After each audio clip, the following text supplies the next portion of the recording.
Hi everyone, Ashley Mailloux here with the Daily Racing Form, taking a look at the Tuesday race of the day for July 15th.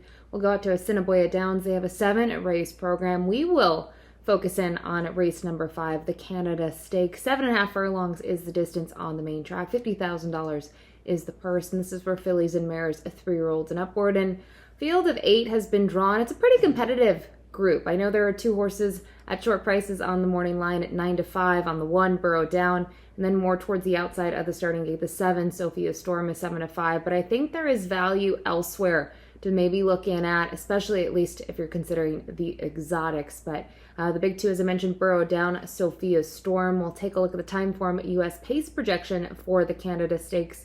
You can see a couple of horses might be in the mix in terms of the early fractions. It looks like the 4, Midshipman's Lady, based on her body of work, she's going to be forward. I completely agree with that. She has one way of going.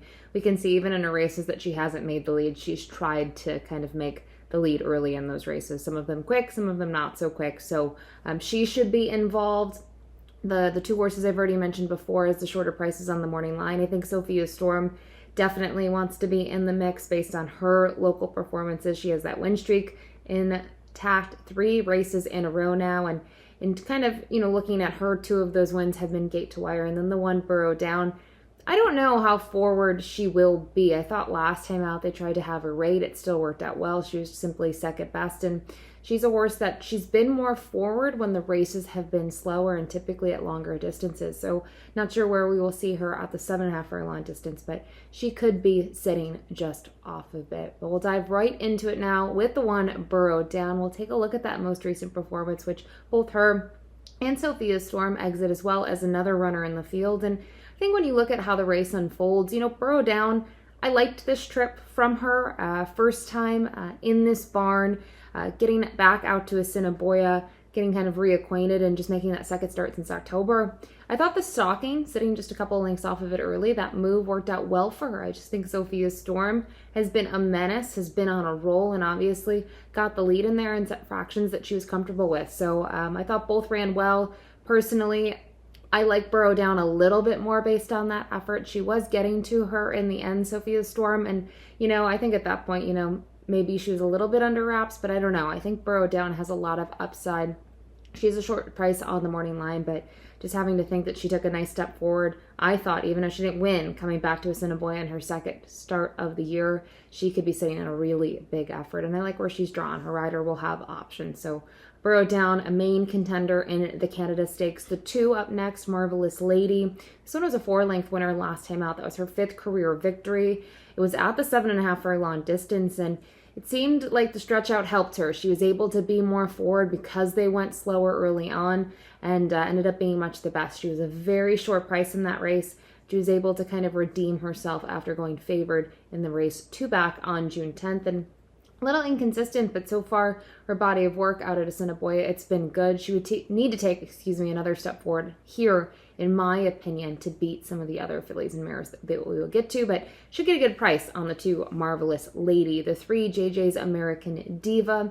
This is one that was 7th last time out and exits a race that Marvelous Lady participated in. She really never got going, and kind of look at her form last year. She had a very productive season, 9 for 14 in the money.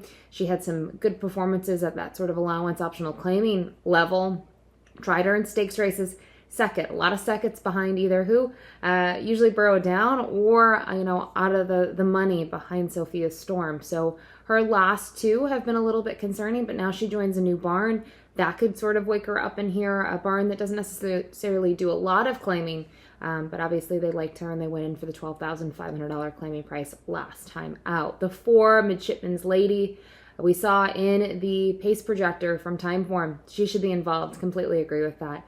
She's one that I think she's going to need to do more. Her speed is her asset, but it's also her weakness in the sense that she goes to the front, and it doesn't matter what the fractions have been. Obviously, the sprint distances, they've been faster. Going longer on the turf, she's been able to go slower, but she just then doesn't have the stamina, and that's a big concern when you look at 2025. She does have 8 starts under her belt. She is 0 for 8, but with that said, Also have to factor in the fact that the barn is doing well, and this is going to be her first start at Assiniboia, and we've seen that a couple times throughout the meet, especially kind of in their race of the day situations where horses come in from different jurisdictions and they're ready to roll. So maybe that's the case with Midshipman's Lady. I do think this is going to be a little bit of a tall task for her, at least in terms of the top spot. The 5 big stretch, a big price on the morning line, 20-1. Blinkers come off after wearing blinkers in those last 2 starts. And another one that you can kind of compare to maybe the 3 in here, JJ's American Diva. She just hasn't gotten going so far in 2 starts this year. Last year, she had some minor placings. They were typically against stakes races. And, if the pace is hot, maybe she could rally to get a minor piece in here. But off of her last 2, her figures have really dropped compared to what we saw in 2024. So she is a tough horse for me to use in the Canada Stakes. The 6 Dynamic Strike, another big price on the morning line, was 4th in that race that Sophia Storm and Burrow Down exited, just sort of even throughout. I needed to see more from her. Thought her effort prior to that, it was a decent effort. She only, missed second in there by a length and a half, but I don't feel like she took a step forward in her second start of the year, and maybe this level is a little tough for her. She had some success last year, was good in some of those stakes races, but a little bit different too when she was facing, 3-year-olds in those spots and not necessarily facing the older. So another one that's a big price on the morning line. The 7, Sophia Storm. Saw what she was able to do when we showed that replay earlier. I mean, obviously she's in great form. In terms of her figures, they've all stayed about the same, a 69, a 70, and a 71 as you look at those 3 starts off the claim. The barn's done a tremendous job with her, and she's certainly worth the $8,000 that they picked her up from Tampa in that race back on April 12th. And she can be forward. I mean, if she wants to, kind of be the pace setter in here, maybe she'll press the 4 Midshipman's Lady. I think they'll probably let Midshipman's Lady go, knowing that she typically backs up, and Sophia Storm might have the first jump on everybody else in the field. And as I mentioned, obviously has come to life, been in really good form, 3 for 3 now at Assiniboia. So really no knocks on her other than the 7-5 morning line. It is a short price, and I know her form might make her look like a standout. I don't know if she is, that much better than horses such as Burrow Down. So you have to figure out how you want to play this race, where you assess her. I do think she's the horse to beat, but I think others could beat her in this spot.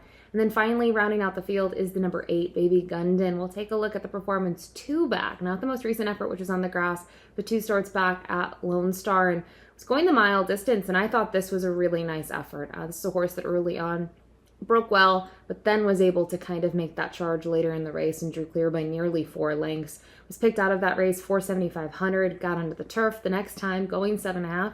And I thought it was a fine third, a huge price, a horse that took no respect, was only getting on the turf for the 2nd time in the career. And this mare is very, very consistent. Look at her resume. Talk about a lot of wins. She's 10 for 46. She's 29 for 46 in the money, and she's going to come to Assiniboia for the first time. But I can't, disrespect her at all in here. I really like her. You look at her work down at Oaklawn Park during their meet this year.